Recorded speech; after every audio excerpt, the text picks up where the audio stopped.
16 hours ago, an American airplane dropped one bomb on Hiroshima, an important Japanese army base. That bomb had more power than 20,000 tons of TNT. It had more than 2,000 times the blast power of the British Grand Slam, which is the largest bomb ever yet used in the history of warfare. The Japanese began the war from the air at Pearl Harbor. They have been repaid many-fold, and the end is not yet. With this bomb, we have now added a new and revolutionary increase in destruction to supplement the growing power of our armed forces. In their present form, these bombs are now in production, and even more powerful forms are in development. It is an atomic bomb. It is a harnessing of the basic power of the universe. The force from which the sun draws its power has been loosed against those who brought war to the Far East before 1939.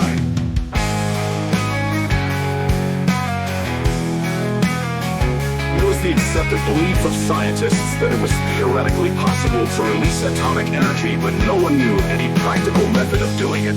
By 1942, however, we knew that the Germans were working feverishly to find a way to add atomic energy to the other engines of war with which they hoped to enslave the world. But they failed. We may be grateful to Providence that the Germans got the V1s and V2s late and in limited quantities, and even more grateful that they did not get the atomic bomb at all.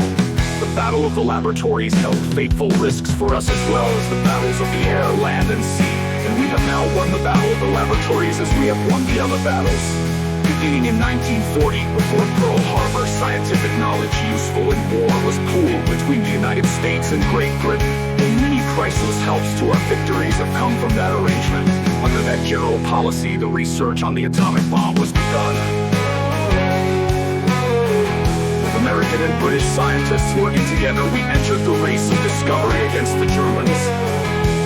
The United States had available the large number of scientists of distinction in the many needed areas of knowledge. It had the tremendous industrial and financial resources necessary for the project, and they could be devoted to it without undue impairment of other vital war work. In the United States, the laboratory work and the production plants, on which a substantial start had already been made, would be out of reach of enemy bombing, while at that time Britain was exposed to constant air attack and was still threatened with the possibility of an invasion.